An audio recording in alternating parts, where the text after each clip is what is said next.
After watching this movie, millions of people were left with one haunting question. Was the little girl at the end real, or was she nothing more than an illusion? Stay with me, because by the end of this recap, every hidden detail and every confusing moment will finally make sense. The story begins inside what looks like a luxurious industrial kitchen. Professional chefs are carefully preparing hundreds of delicious dishes with incredible precision. At first, it feels like they're cooking for a five-star banquet, but they're not. Every single meal is placed on a massive floating platform and sent into a mysterious vertical prison where hundreds of prisoners depend on it to survive. The scene suddenly shifts. Our main character, Goreng, wakes up inside a cold concrete room. Sitting across from him is an old man with white hair, smiling as if none of this is unusual. "You're lucky," the old man says. "You got level 48 on your first month." Confused, Goreng looks around. There are no doors, no windows, just a gigantic square hole in the center of the room that stretches endlessly upward and disappears into complete darkness below. When Goreng asks what this place is, the old man calmly explains that every level holds exactly 2 prisoners, but nobody knows how many levels actually exist. Suddenly, an alarm echoes through the prison. A giant platform slowly descends from above, loaded with what was once an incredible feast.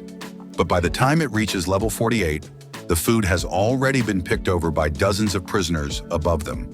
The old man immediately starts eating without hesitation. Goreng is horrified. The food is covered in leftovers, fingerprints, and signs that countless strangers have already touched it. That's the moment he realizes. This isn't just a prison. It's a brutal experiment designed to test how far human beings will go when survival is the only thing that matters. The old man warns him, "You only eat once a day. If you skip this meal, you'll stay hungry until tomorrow." Trying to save himself, Goreng secretly hides an apple in his pocket. But within seconds, the room becomes unbearably hot. The old man immediately understands what happened. No one is allowed to keep food after the platform leaves. Break the rules, and the prison punishes you. Terrified, Goreng throws the apple back onto the platform. Almost instantly, the temperature returns to normal. Days pass. At first, Goreng refuses to eat the leftovers, surviving only on tap water. But eventually, hunger defeats his pride. He has no choice but to eat what everyone else has already left behind. As time passes, the old man reveals more about this mysterious prison. Some prisoners were sent here for committing crimes. Others volunteered to enter. Goreng belongs to the second group. He willingly entered the prison hoping to quit smoking, bringing only one personal item with him, a copy of Don Quixote.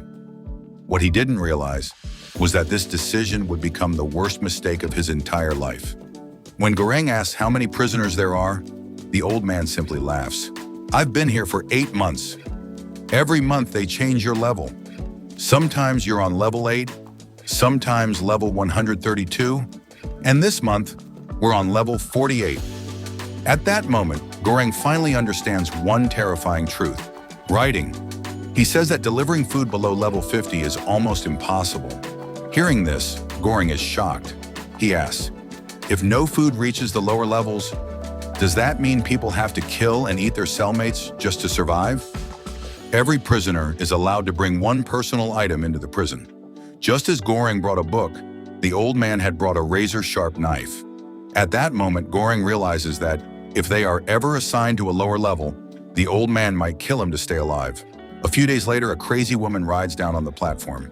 Goreng asks who she is, but the old man tells him to keep quiet. He explains that the woman goes down every month searching for her son.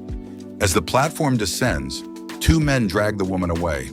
Goreng wants to help her, but the distance between the levels is too great. After a while, the sounds of the struggle suddenly stop, and the woman returns to the platform. She had killed the men below. Her brutality was beyond imagination. Although Goreng couldn't save her, he unknowingly laid the foundation for his own survival. Days pass, and Goreng and the old man begin to understand each other. Goreng slowly adapts to the prison's bizarre rules. One night, a strange gas fills the room. The old man looks at Goreng and says, "I like you. I hope we're sent to a better floor next month." Before Goreng can understand what he means, He loses consciousness because of the gas. The next morning, Goring wakes up tied to the bed. The old man is standing beside him, holding the same sharp knife. During the night, all the prisoners had been reassigned to new levels for another month. This time, they were placed on level 175. The old man says, "This is a terrible level. No food will reach us this month, so I'll have to make food out of you." Goring is horrified, but he cannot escape. The old man already knew exactly what would happen. As expected, only empty plates arrive at their level. Hunger grows worse every day. Finally, the old man approaches Goring with the knife. He doesn't want to kill him immediately. Instead, he wants to keep him alive and cut fresh pieces of meat every day. He slices Goring's thigh, planning to survive on fresh flesh. But fate has other plans. Suddenly, the same crazy woman arrives on the platform. She instantly grabs the knife from the old man and kills him. Just like that, the old man dies, and Goring's life is saved. The next day, the woman continues her journey downward, leaving Goring alone. For the next month, Goring survives by eating the old man's corpse. Time passes, and reshuffling day arrives once again. When Goring wakes up, he sees that they are now on level 33. He breathes a sigh of relief. At least he won't have to eat a corpse anymore. She tells Goring that she came here willingly. She had worked for this prison for the last 25 years, but only recently discovered the horrifying truth behind it. She also reveals that she is in the final stage of cancer. Since she was going to die anyway, she decided to enter the prison herself and learn the truth. According to her, the prison has 200 levels. Every prisoner chose one favorite dish before entering the prison.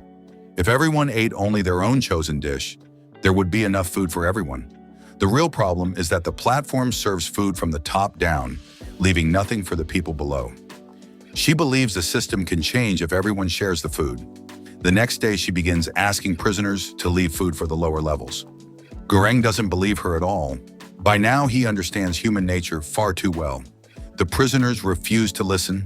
They say they don't care about the people below them and won't leave anything behind. Still, the woman refuses to give up. She believes change takes time and that people will eventually learn to share. About a week later, the crazy woman returns once again. This time, her body is covered in wounds. Goring and his cellmate treat her injuries. After recovering, she quietly rides the platform downward again. Goring tells his cellmate everything he knows about the mysterious woman. The woman is shocked. She explains that neither children nor elderly people are allowed inside the prison. That means the crazy woman had lied to everyone. Time passes, and the woman's plan completely fails. Her confidence and hope slowly disappear. Another month passes, and reshuffling day arrives again. When Goring wakes up, the wall reads level 202. That means the woman was wrong. The prison has far more than 200 levels. Goring then discovers that his cellmate has committed suicide. Now the only way to survive is by eating her body. Another month passes. This time, Goring's new cellmate is a black man, and they are assigned to level 6. The man is overjoyed. He tells Goring that this is their best chance to escape. He asks the people above for help. They pretend to agree and lower a rope. As he begins climbing upward, the prisoners above dump garbage and human waste on him. The unbearable stench forces him to fall. Luckily, Goring catches him before he dies. The man is devastated. He knows this may have been the highest level he'll ever receive, and he'll probably never get another opportunity to escape. A few days later, Goring realizes something important. This prison is testing humanity itself. If he truly wants to survive, everyone must survive together. He tells his cellmate, "We have to force people to eat only their own share. Step by step, we'll create rules for everyone." The man asks, "Do you even know how many levels there are? And even if we reach the bottom, how will we ever come back up?" Goring replies, "Last month I was on level 202. That means the platform always returns upward after reaching the bottom." They decide to ride the platform down, distribute food fairly, and return with it. They break apart their beds, pull out iron rods, and arm themselves. Their mission for change begins. They decide that from around level 87 onward, they will start rationing the food because the people on the upper 50 levels have already eaten enough. As they descend, they threaten greedy prisoners with steel rods, forcing them to leave food for the lower levels. Eventually, they reach level 32. There, Goreng encounters Trimagasi once again in a vision. The old man offers him one final idea. He says, changing people's behavior is never a permanent solution. Darkness always exists inside human nature. Real change can happen only if the people at the top change. But everyone here is just another prisoner. None of us can reach the people above.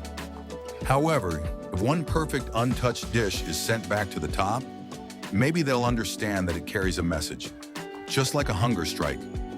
Goreng realizes the old man is right. He carefully chooses one beautiful dessert and decides it must remain untouched all the way to the top.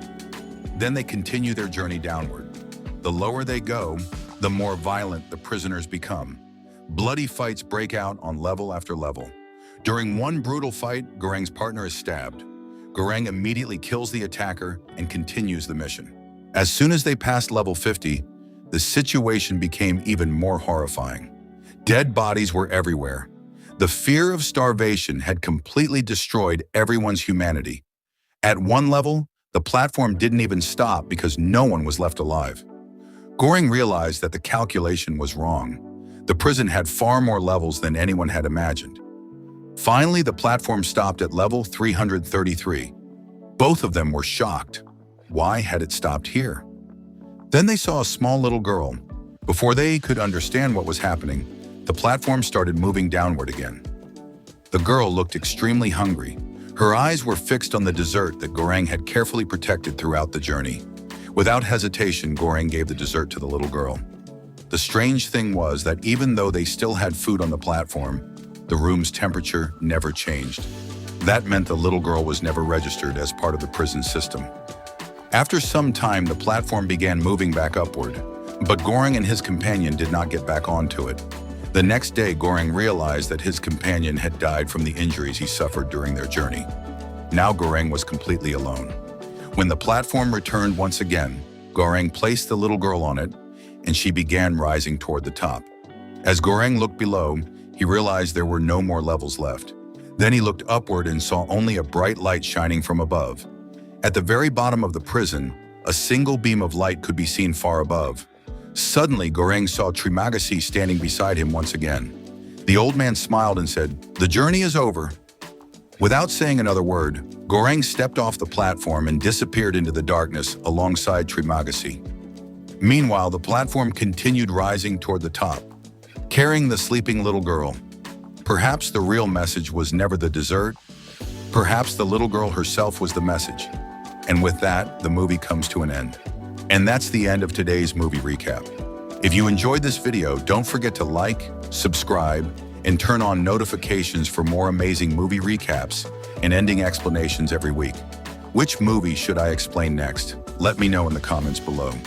Thanks for watching, and I'll see you in the next video.